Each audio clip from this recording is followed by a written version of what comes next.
జగన్మోహన్ రెడ్డి ఒక సైగ చేస్తేనే తెలుగుదేశం పార్టీని నామరూపాలు లేకుండా చేస్తాను ఆనాడు ప్రగల్భాలు పలికినటువంటి కొడాలని గతంలో గుడివాడలో క్యాసినో పెడితే తెలుగుదేశం పార్టీ నాయకులు నిజ నిర్ధారణకు వస్తే మీరు నా బొచ్చు కూడా ఇంటికి విముక్క కూడా పీకలేరు అని చిటికి నేను చూపించి మరి మాట్లాడినటువంటి కొడాలని ఈరోజు ఏ దద్దమ్మల లోకములు లాక్కున్నాయంటాయా?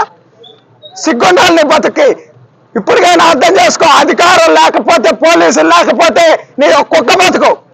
ప్రతిపక్షంలో ఉన్నప్పుడు కొడాలని ఎప్పుడు ఏం మాట్లాడాలా? అధికారంలోకి వచ్చాక అధికారం బలుపుతో అధికారం మదంతో మాట్లాడి ఇవన్నీ కూడా అడుగుతా ఉన్నాం.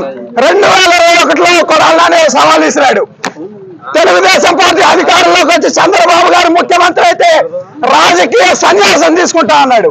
ఈరోజు అడుగుతా ఉన్నాం కొడాలని రాజకీయ సన్యాసం తీసుకోవడానికి రెడీగా ఉన్నామని అడుగుతా ఉన్నాం. ఇంట్లో దాక్కున్నాడు పిరిగి పొంత దాక్కున్నట్టు.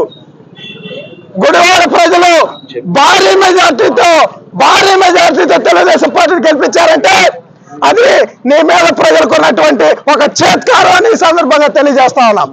ఈ రోజు కొడాలని చెప్తా ఉన్నాం, ఇది ట్రైలర్ మాత్రమే.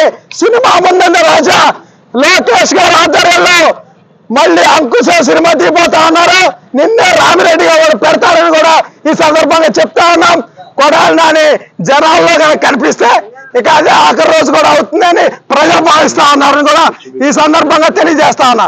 పీకుతా బొచ్చు పీకు రమ్మంటావుగా రాబోయేరా బొచ్చు పీకుతారా రండి అన్నావుగా. చంద్రబాబు స్థాయి కాదు ఇది, మా స్థాయి సరిపోతుంది. రాబోయేరా కొడాలని